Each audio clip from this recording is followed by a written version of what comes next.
Bienvenue à tous et à toutes, membres de la clinique spirituelle au nom. Je vous salue dans le nom précieux de notre Seigneur Jésus-Christ. Je souhaite que chacun d'entre vous soit, demeure et reste dans la paix du Seigneur en ce jour où nous allons partager ensemble le message du dimanche au sein du ministère de la clinique spirituelle. Amen. Avant de recevoir celui-ci, je veux nous inviter à un chant qui nous prépare à ce message. Pendant ce temps, je vais inviter tous et toutes à préparer le passage biblique de ce jour dans Matthieu chapitre 4. Amen. Matthieu chapitre 4. Nous allons lire ensemble du verset 1 au verset 11.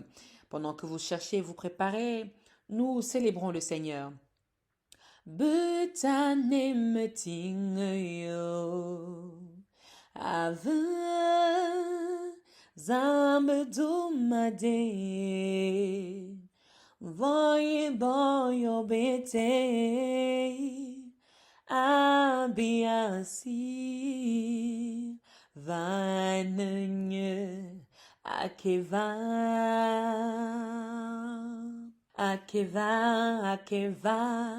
Akeva zambanen amu betab mamebwe bentoy abia honga timotabina na latu yalitina wonyanye motabina mantie betane metingayom avezam bedumade oye baba botiasi amuzamba yenyabamvam Vumangalo matimone desunibu boabe Piano bomb vazamba Piano bomb vata Akiva Akiva Akiva Akiva Hazambe. C'est un chant qui bénit l'Éternel. C'est un chant qui rend gloire à l'Éternel, qui chante à Dieu à quel point il est bon. Akeva veut dire merci. Merci Seigneur Dieu de nous rassembler ici. Merci Seigneur Dieu de nous disposer à ta parole, à ta table sainte, à ce pain dont nous avons besoin pour la vie de notre corps et de notre esprit. Merci Seigneur Dieu de nous remplir de ta présence, car tu le dis, là où 2 ou 3 sont rassemblés en ton nom, tu es au milieu d'eux. Merci donc d'être en nous et au milieu de nous lorsque nous recevons cette parole. Dispose notre cœur, dispose notre corps tout entier et dispose-nous spirituellement à intégrer la parole de ce jour. Dans le nom du Père, du Fils et du Saint-Esprit. Amen. Nous ouvrons ensemble notre Bible dans l'évangile de Matthieu. En son chapitre 4, nous lisons ensemble du 1er au 11e verset. Il est écrit: Alors Jésus fut emmené par l'Esprit dans le désert pour être tenté par le diable. Après avoir jeûné 40 jours et 40 nuits, il eut faim. Le tentateur s'étant approché, lui dit: Si tu es le Fils de Dieu, ordonne que ces pierres deviennent des pains. Jésus répondit: Il est écrit, l'homme ne vivra pas de pain seulement, mais de toute parole qui sort de la bouche de Dieu.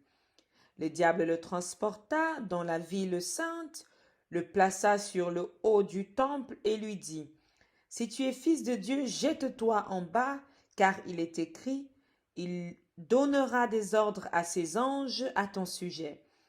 Et ils te porteront sur les mains de peur que ton pied ne heurte contre une pierre. Jésus lui dit: Il est aussi écrit, tu ne tenteras point le Seigneur ton Dieu. Le diable le transporta encore sur une montagne très élevée, lui montra tous les royaumes du monde et leur gloire, et lui dit: Je te donnerai toutes ces choses, si tu te prosternes et m'adores.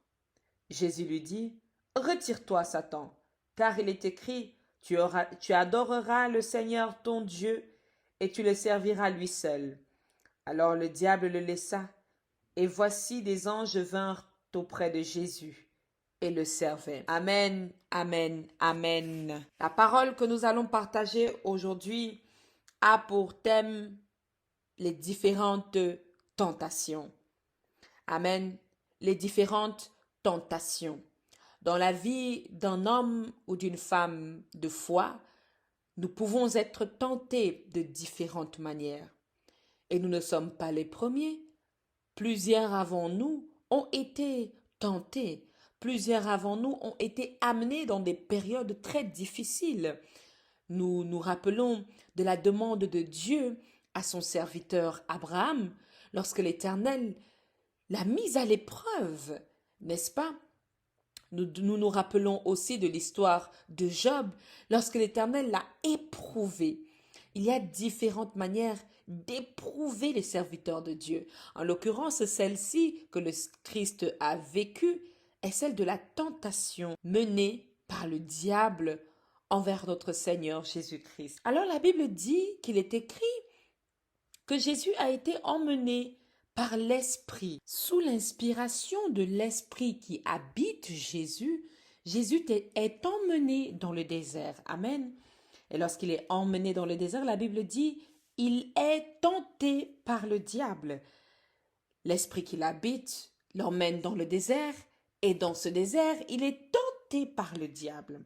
Après avoir jeûné 40 jours et 40 nuits, Jésus eut faim. Voici une première chose sur laquelle nous allons nous arrêter, bien-aimés dans le Seigneur, c'est que le diable est là, bien sûr, il rôde autour de nous, bien sûr, mais il n'intervient ou n'agit que quand nous émettons une certaine difficulté, un certain besoin, une certaine hésitation, ou quand il commence à se passer quelque chose. J'ai envie de dire que si Jésus n'avait pas eu faim, il ne serait pas tenté. Le diable n'aurait pas trouvé de faille pour tenter Jésus.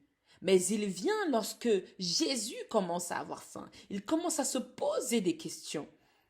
Le diable vient semer le trouble, bien-aimé, lorsque tu commences à te poser des questions.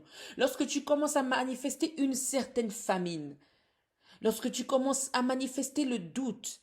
Lorsque tu commences à ne plus croire, lorsque tu commences à te poser des questions, c'est là où le diable vient et il pose sa graine. Alors il dit à Jésus, il dit, si tu es le Fils de Dieu, ordonne à ces pierres de devenir du pain. Le diable veut quelque chose, c'est de répondre d'abord premièrement de façon rapide à vos besoins. Ordonne à ces pierres pour que ces pierres soient transformées en pain. Aussitôt, rapidement, tu pourrais avoir à manger, tu pourrais manger et soulager ta chair. Le diable est too fast to go à vos problèmes, à vos soucis, aux besoins que nous pouvons ressentir. Le diable veut répondre le premier.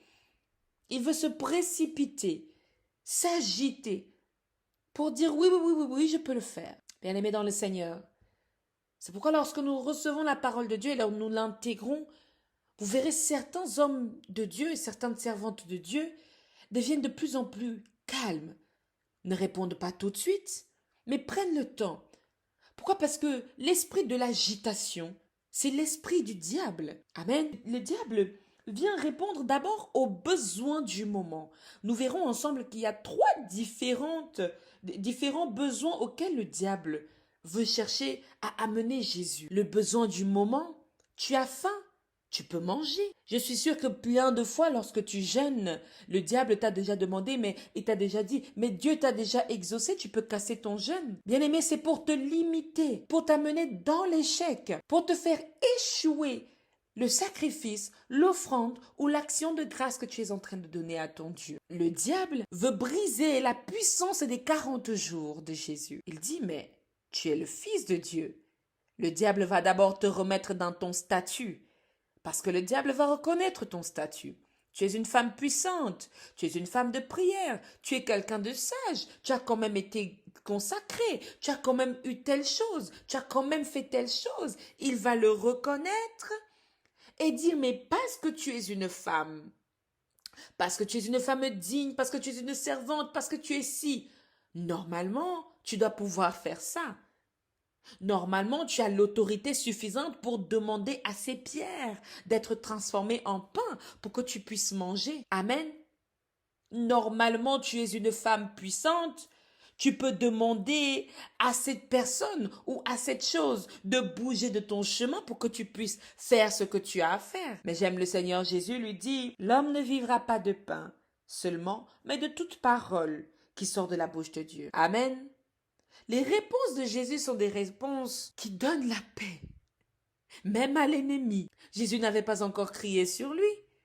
Jésus n'avait pas encore repoussé, mais il l'a mené aussi sur son terrain en lui donnant la parole. Étant donné qu'il est la parole faite chair, il applique cette parole en lui. Bien-aimé, il y a une dimension de la parole que tu dois commencer à appliquer dans ta vie. Il y a une dimension de la parole de Dieu que tu dois commencer à appliquer dans ton quotidien. Tu ne peux pas prier, tu ne peux pas parler de Dieu, tu ne peux pas enseigner et ne pas appliquer cette parole sur toi-même. Alors, lorsque le diable a fini de le tenter sur les besoins du moment, quelqu'un peut noter quelque part la tentation du moment. Parce que c'est ce qu'il va faire, c'est ce qu'il fait. La tentation du moment. La tentation du moment veut répondre à votre besoin de l'instant. La tentation du moment vient souvent avec l'esprit de masturbation. J'ai envie maintenant. Le diable vient répondre à vos envies de maintenant, là et tout de suite. Il est pro dans ça. Mais lorsque vous répondez à ce besoin, lorsque vous permettez au diable de répondre à ce besoin dans votre vie, automatiquement ses plans ont fonctionné et les vôtres ont échoué. Bien-aimés, poursuivons. Il y a un deuxième besoin parce que le diable sait que Jésus va être élevé. Et il lui dit, le diable le transporta dans la ville sainte, le plaça sur le haut du temple et lui dit, si tu es le Fils de Dieu, jette-toi en bas, car il est écrit, il donnera des ordres à ses anges à ton sujet, et ils te porteront sur les mains de peur que ton pied ne heurte contre une pierre. Le diable va aussi chercher à te tenter dans la dimension dans laquelle tu dois être élevé, dans la dimension de ta destinée. Oh oui, tu es appelé à rassembler des gens, tu es appelé à prier pour des gens, tu es appelé à invoquer le nom de Dieu, de l'Éternel, et Dieu accomplit, Dieu agit, Dieu guérit. Le diable va aller te tenter là-bas aussi, en disant que si tu es vraiment la servante de Dieu, touche cette personne, fais ceci à telle, parce que le Seigneur est avec toi. Et parfois, il y a des hommes et des femmes de Dieu qui s'en vont maintenant faire n'importe quoi, pensant qu'ils sont conduits par l'Esprit de Dieu. Or, ils sont conduits par l'ennemi. C'est pourquoi certaines prières de délivrance n'ont aucune efficacité et rencontrent en face une pierre massive. Dans ce besoin, le diable cherche à tenter Jésus dans la dimension de l'élévation que Jésus est appelé à avoir dans sa vie. Puisque le diable ne lui dit pas je t'amène dans tel bâtiment, il lui dit je t'amène parce que c'est une élévation spirituelle. Il est au courant que Jésus doit être élevé dans une dimension puissante spirituellement. Et il l'amène dans son domaine, dans une maison sainte, le place au-dessus d'un temple et dit jette-toi. Les gens qui aiment être transportés, les gens qui aiment être transportés dans la spiritualité, les gens qui aiment être transportés spirituellement. Je veux alerter quelqu'un que ce transport ne soit pas le transport de la tentation du diable dans votre vie, mais que ce soit le transport de la manifestation de votre élévation spirituelle en Jésus-Christ. Amen. Le discernement dans lequel Jésus fait preuve est un discernement dans lequel nous devons être enseignés. Il dit, tu ne tenteras point le Seigneur ton Dieu. Commence à entrer dans cette dimension de l'humilité. Jésus est conscient qu'il est fils de Dieu. Il est conscient qu'il vient de recevoir la puissance de l'Esprit Saint. Il peut faire ce qui lui plaît, mais il entre d'abord dans un temps de jeûne de 40 jours, de 40 nuits. Non seulement il afflige son corps, mais quelque chose se passe dans le domaine spirituel où l'ennemi vient et le tente. Lorsque la dimension de cette tentation arrive dans ta vie, lorsque cette tentation arrive dans ta vie, n'entre pas dans l'orgueil, n'entre pas dans le oui, j'ai le Dieu Tout-Puissant. Jésus l'avait aussi, mais il a parlé aux malins de manière claire, comme quelqu'un de sage. Voici ce que nous dit la parole. Je ne tenterai point mon Dieu. Ce n'est pas parce que Dieu est impuissant. Nous avons entendu et appris la dimension du Père. Ce n'est pas parce que Dieu est impuissant. Mais ce n'est pas le rôle de Jésus de prouver au diable, de jouer avec le diable et d'entrer dans le jeu du diable. Amen. Alors il y a un premier besoin, c'est le besoin du moment. Le deuxième besoin, c'est le besoin de l'élévation. Sache que le diable va te tenter dans cette dimension de l'élévation. Parfois tellement on veut l'élévation et on ne se rend pas compte que c'est le diable qui nous transporte dans cette élévation. On ne se rend pas compte que c'est le diable qui est en train de nourrir ce transport, en train de nourrir cette élévation. Parfois tu pries, tu te vois sur un temple. Tu ne te rends pas compte que c'est le diable qui t'a posé sur ce temple. Entre dans la parole de Dieu et entre dans le discernement des esprits. Il y a aussi un troisième besoin auquel le diable va chercher à répondre. Une troisième tentation. N'est-ce pas? Le diable le transporta encore sur une montagne très élevée. Maintenant, ce n'est plus l'élévation dont on vient de parler. C'est très élevé. Lui montra tous les royaumes du monde et leur gloire, et lui dit, je te donnerai toutes ces choses si tu te prosternes et m'adores. Jésus lui dit, retire-toi, Satan, car il est écrit, tu adoreras le Seigneur ton Dieu, et tu le serviras lui seul. Satan essaye ici de venir tenter le Seigneur Jésus dans la dimension de la gloire. Il le connaît, oh my God, il connaît la gloire que Jésus va t'avoir. Il connaît la gloire dont Jésus va être revêtu. Il connaît la gloire dont le Seigneur va être revêtu. Et il te tente là-dessus. En t'offrant quoi? Une fausse gloire. Bien-aimé dans le Seigneur, il y a des gloires où c'est pas Dieu qui t'a donné. Elles ne viennent pas de Dieu. La gloire de Dieu passe par le chemin de la croix. La gloire de Dieu passe par la formation. La gloire de Dieu passe par l'étau. Cet étau qui te sert, qui t'amène à la croix, qui t'amène au sépulcre et qui te fait ressusciter. C'est pourquoi on dit de la poussière, il le relève l'indigent. Du fumier, il retire le pauvre. De cette mort dans laquelle tu es, c'est là d'où vient la gloire de Dieu. Tandis que la gloire de l'ennemi, la gloire du diable, qu'est-ce que Jésus a fait? Il veut tout lui donner à condition de se prosterner devant lui. Bien-aimé dans le Seigneur, dans ces différentes tentations, sache que c'est le même travail que l'ennemi veut faire dans ta vie. Lorsqu'il connaît la dimension de la gloire dans laquelle tu es censé vivre, dans ta destinée, il va chercher à l'offrir, te l'offrir dans les marabouts, te l'offrir chez les charlatans, te l'offrir dans la voyance, te l'offrir dans le domaine mystique. C'est pourquoi tout ce que le diable offre ne peut fonctionner que dans les ténèbres. En plein jour, ça finit. En plein jour, ça a un temps limité. Bien-aimé dans le Seigneur, dans ta vie, je sais que tu as des besoins du moment. Je sais que tu as des envies du moment. Je sais que ce n'est pas facile, mais je veux t'inviter à résister à la tentation du moment. La tentation que lorsque tu jeûnes, tu veux manger. La tentation que lorsque tu vois quelque chose, tu as envie de faire. La tentation de désobéir à Dieu. La tentation de tout laisser tomber. La tentation du divorce. La tentation de tout lâcher. Je sais que c'est quelque chose qui n'est que le moment. Mais ne laisse pas l'ennemi venir prendre ce moment et en faire une fatalité dans ta vie. Amen. Je sais que tu as la volonté d'être élevé spirituellement. Tu veux sentir la présence de Dieu dans ta vie. Tu veux sentir la manifestation de Dieu dans ta vie. Mais ne cherche pas tellement à sentir cette manifestation que tu vas laisser le diable venir entrer et te la donner. Discerne.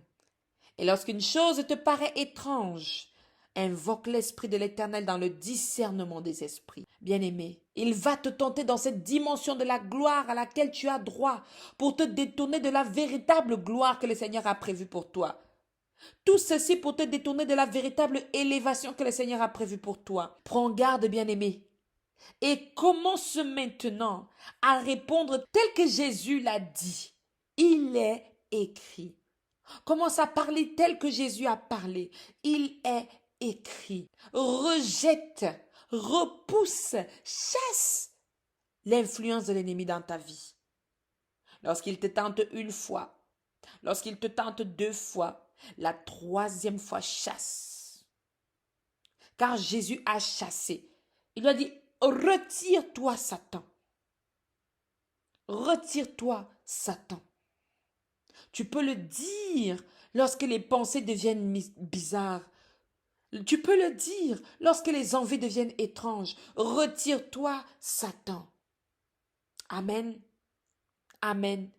Bien-aimé dans le Seigneur, je prie pour toi afin que la main du Seigneur Jésus agisse en toi et que la même assurance, la même conviction, la même autorité dont Jésus a fait preuve, lorsque tu es dans la dimension du Fils, que cette même autorité, conviction et puissance rechasse l'ennemi dans ta vie. Qu'elle le chasse, répudie,